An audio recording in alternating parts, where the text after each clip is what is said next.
نوح علیہ السلام خپل قوم ته ویلي فقلت استغفروا ربکم انه کان غفارا، د رب نه بخښنه وغواړئ، الله بخښنه کوونکی دی. یرسل السماء علیکم مدرارا، بارانونه به د باندې ټیم په ټیم الله کوي.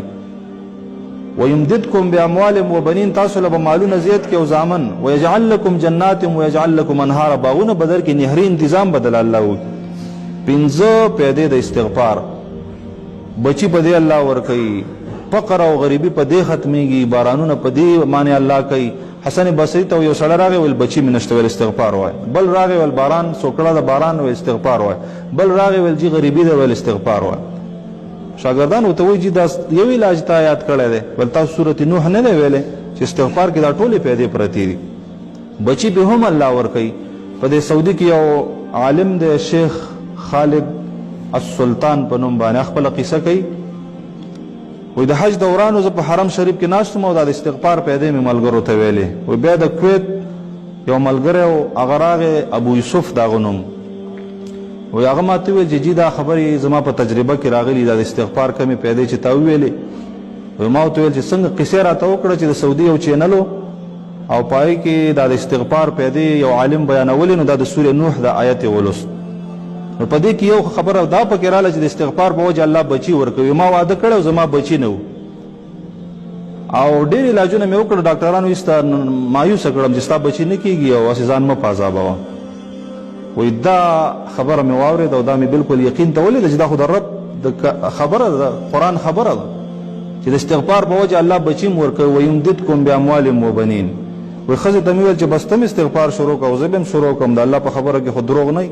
ایسته وی الله پروګرام برابر کو، الله را بچی را کو، به مسلسل و استغفار او ډیر بچی را او به هم دار مانو الکان بکیده چې اوس را الله لور راکی.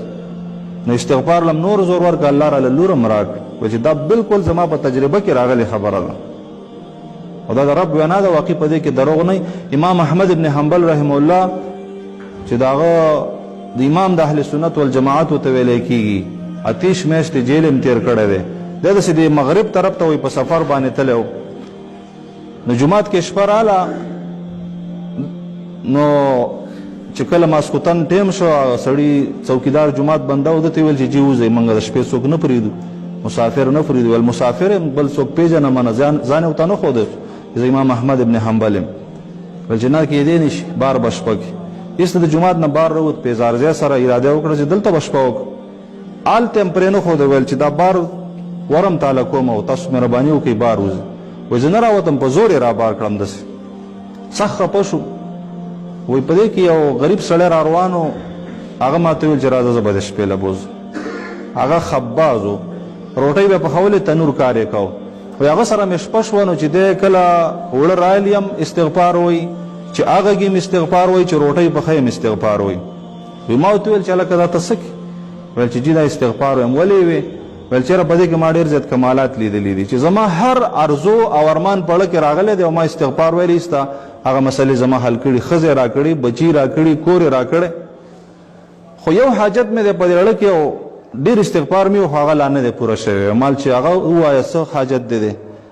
ویل چېرې دا مې غټ ارمان دی چې امام احمد ابن حنبل رحمه الله وینم او ډېر پسې ګرځم خو بس میلاویږي نه. بس ته وخاندل، ویل چې دغه حاجت دې م الله پوره او ورته ویلې چې ګوره زه خو ستا خواله دلته نه راتلم، خو زه تا طرف ته الله راه کلم په راښکلو سره. سړي په زوره د جومات نه راویستم، د پیزارځای نه م راویستلم. نو دا وجه دا چې تا استغفار ویو او ستا سره زما د ملاقات قسمت الله پاک کړی و. سړي د الله ډېر حمدونه ادا کړه او سجده د شکر یې وکړه چې واقع په دې استغفار کې دا ټول کمالات پراته دي. دا حقیقت دی زما عزتمن. زمونږ استاسو زندگی به الله ښه کړي. وان استغفروا ربکم ثم توبوا الیه یمتعکم متاعا حسنا. سورې هود کې الله دا پیدا بیان کړی چې متاع حسن به الله دې په وجه درکړي، ښه ژوند، متاع حسن او حیات طیبه دا یو شی دی، د دې په وجه عذابونه دفع کېږي. وما کان الله لیعذبهم وانت فیهم وما کان الله معذبهم وهم یستغفرون.